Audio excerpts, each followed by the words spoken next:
అందరికీ నమస్కారం. వెండితెర వాకిట్లోకి స్వాగతం.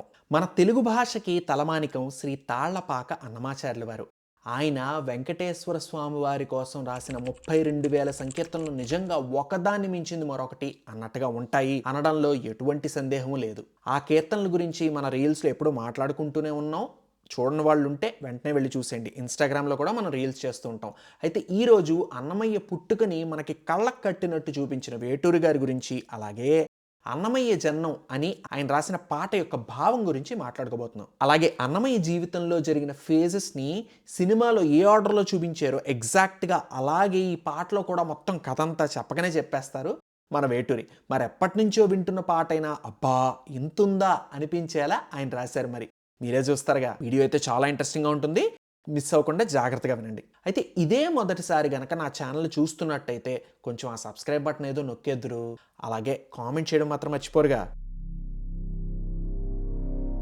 ఇక పాటలోకి వెళ్ళిపోతే, తెలుగు పదానికి జన్మదినం, ఇది జానపదానికి జ్ఞానపదం. ఏడు స్వరాలే ఏడు కొండలై వెలసిన కలియుగ విష్ణుపదం. అన్నమయ్య జననం, ఇది అన్నమయ్య జననం, ఇది అన్నమయ్య జననం. అసలు మన తెలుగు పదమే ఈయనతో పుట్టిందా అన్నట్టుంది ఈయన జన్మం అని అంటున్నారు.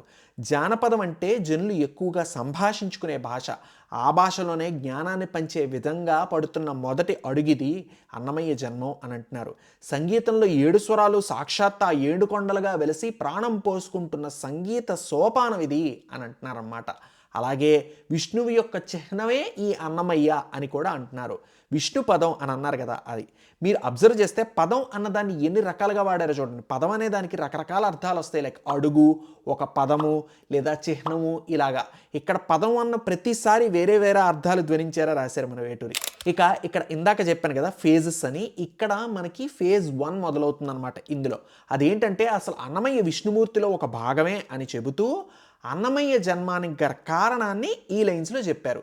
ఇక నెక్స్ట్ లైన్స్లోకి వెళ్ళిపోతే, హరిషడ్వర్గము తెగ నెరికే హరి ఖడ్గం ఇది నందకము, బ్రహ్మలోకమున బ్రహ్మ భారతి నాదాశీసులు పొందినదై, శివలోకమ్మున చిద్విలాసమున ఢమరుధ్వనిలో గమకితమై.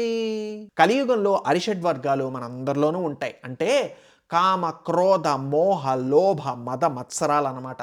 వాటన్నింటినీ తెగనరికే ఆ శ్రీహరి ఖడ్గమే ఈ నందకం. అంటే ఇక్కడ వెంకటేశ్వర స్వామి యొక్క ఖడ్గం పేరు నందకం. అదే అన్నమయ్యగా జన్మిస్తోంది అని చెప్తున్నారన్నమాట. స్వోర్డ్ బికమింగ్ అ పెన్ అన్నది, అలాగే ఇప్పుడు వచ్చిన pen is mightier than sword అన్న అర్థం అప్పట్లోనే వచ్చేలా ఎలా రాశారో చూడండి. ఇక ఆ ఖడ్గం వైకుంఠం నుంచి ఒక్కొక్క లోకం దాటుతుంటే ఆ లోకంలో ఉన్న వారి ఆశీస్సులు ఎలా తీసుకుని పుట్టబోతోందో ఇక్కడ చెప్తున్నారనమాట. ముందుగా బ్రహ్మలోకంలో ఆ బ్రహ్మ సరస్వతి, ఈయనకి ఆ పాటలు రావడానికి కావాల్సిన సంగీత సాహిత్య విజ్ఞానం కావాలి కదా, అందుకు ఆ లోకంలో బయలుదేరి వాళ్ళ ఆశీస్సులు పొందిందనమాట. ఆ తర్వాత శివలోకంలో శివపార్వతుల చిరునవ్వులే ఆశీస్సులుగా ఢమరుధ్వనిలో గమకాలు కలుపుకుందట ఆ నందకం. ఇక్కడ మనం ఈ లైన్స్ లో ఫేజ్ 2 అంటాం అనమాట. ఆయన ఆలోచనలు సంగీత సాహిత్యాలతో పాటు ఆయనలో ఆవేశం, ఉద్వేగం, చైతన్యం, స్ఫూర్తినిచ్చే ఆలోచనలు ఉద్భవించిన స్టేజ్ ఇది అని తీసుకోవచ్చు. నెక్స్ట్ లైన్స్లో, దివ్య సభలలో భవ్యలాస్యముల పూబంతుల చేమంతిగ ఎగసి, నీరద మండల నారద తుంబుర మహతీ గానపు మహిమలు తెలిసి, సీతహిమ కందర యతిరాట్ సభలో తపస్ఫలం ముగ తళుకుమని. ఇక ఇంద్రుని సభలో నాట్యకులు మధ్యలో ఒక చామంతి పువ్వులా అలా తేలి వెళ్ళిపోతుంది.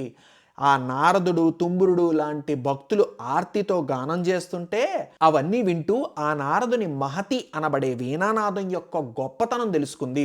భక్తితో సంగీత రక్తిని ఎలా కలుపుకోవాలో అర్థం చేసుకుంది ఆ నందకం అన్నది ఇక్కడ మనం చూసుకోవచ్చు అనమాట. అలాగే మనకి సినిమాలో తర్వాత నారదుడు తన వీణను అన్నమాచార్యునికి ఒక సంగీత వాయిద్యంగా బహుకరించాడని చూపిస్తారు కదా, అది కూడా ఇక్కడ చెప్తున్నారు. ఇక మోక్షం కొరకు భగవంతుని అపూర్వమైన సాక్షాత్కారం కోసం మునులందరూ తపస్సు చేసే ఆ హిమాలయాల్లో ఒక్కసారి తళుక్కుమంది అని అంటున్నారు.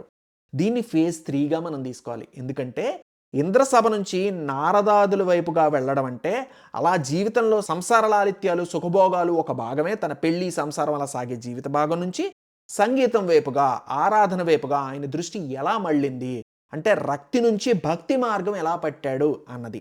అలాగే యతిరాజ్ సభ అన్న లైన్ ప్రకారం చివరికి భక్తి మార్గం నుంచి ముక్తి ఎలా పొందాడు అన్నది అక్కడ ఫేజ్ అన్నమాట. అదే ఆఖరణ అంతర్యామి పాట టైం లైన్ ఉంటుంది కదా, అలా చేరుకున్నాడు అన్నట్టు అనమాట. తల్లితనముకై తల్లడిల్లు ఆలక్కమాంబ గర్భాలయములు ప్రవేశించే ఆనందకము నందనానందకారకము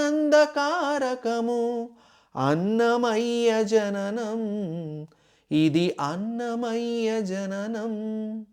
ఒక బిడ్డ కలగాలని ఎంతగానో పరితపిస్తున్న ఆ లక్కమాంబ గర్భం అనే ఆలయంలో ఆ నందకం ప్రవేశించింది అని చెప్తున్నారు. ఆ పోలిక చూడండి, గర్భాన్ని ఆలయంతో పోలుస్తూ. ఇక్కడతో ఆగిపోలేదు వేటూరి వారి అక్షరచరి.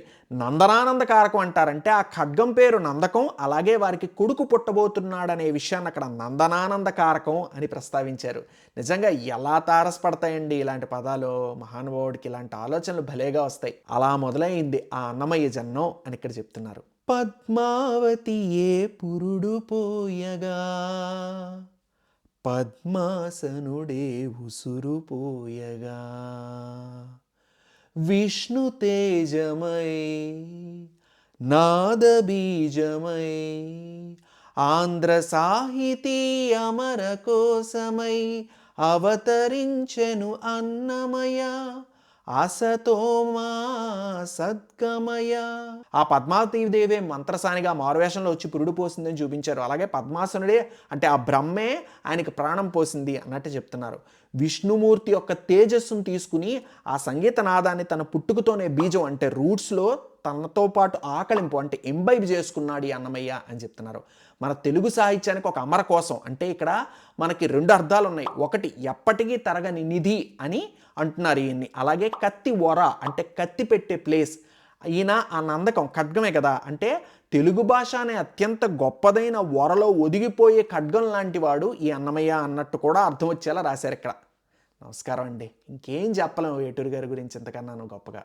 పాపడుగా నట్టింట పాకుతూ భాగవతము చేపట్టెనయ్యా హరినామమ్మును ఆలకించక అరముద్దలనే ముట్టడయ్యా తెలుగు భారతికి వెలుగు హారతై ఎదలయలో పద కవితలు కలయా తాళ్లపాకలో ఎదిగే అన్నమయ్య తమ సోమా జ్యోతిర్గమయ.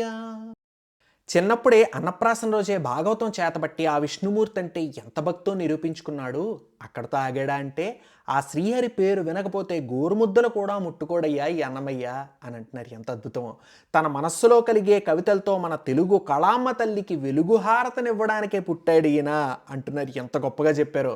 చివరగా తాళ్లపాకలో పుట్టిన ఈ అన్నమయ్య మనందరినీ జ్ఞాన జ్యోతి మార్గంలో నడిపిస్తాడు అని అంటున్నారు. నిజమే కదా, ఆయన సంకీర్తనలతో ఎంత బాగా వర్ణించారండి వేటూరు గారు. నిజంగా నమస్కారం. ఎంతకన్నా ఇంకేం చెప్పుకుంటాం మీకు మేము.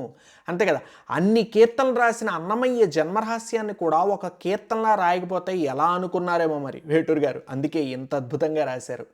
మీకు ఎలా అనిపించింది కింద కామెంట్ సెక్షన్లో మెన్షన్ చేసేయండి. అలాగే సబ్స్క్రైబ్ చేసుకోవడం మాత్రం మర్చిపోవద్దు. నేను మీ పుబాకా ఫ్రమ్ వెండితెర వాకిట్లో.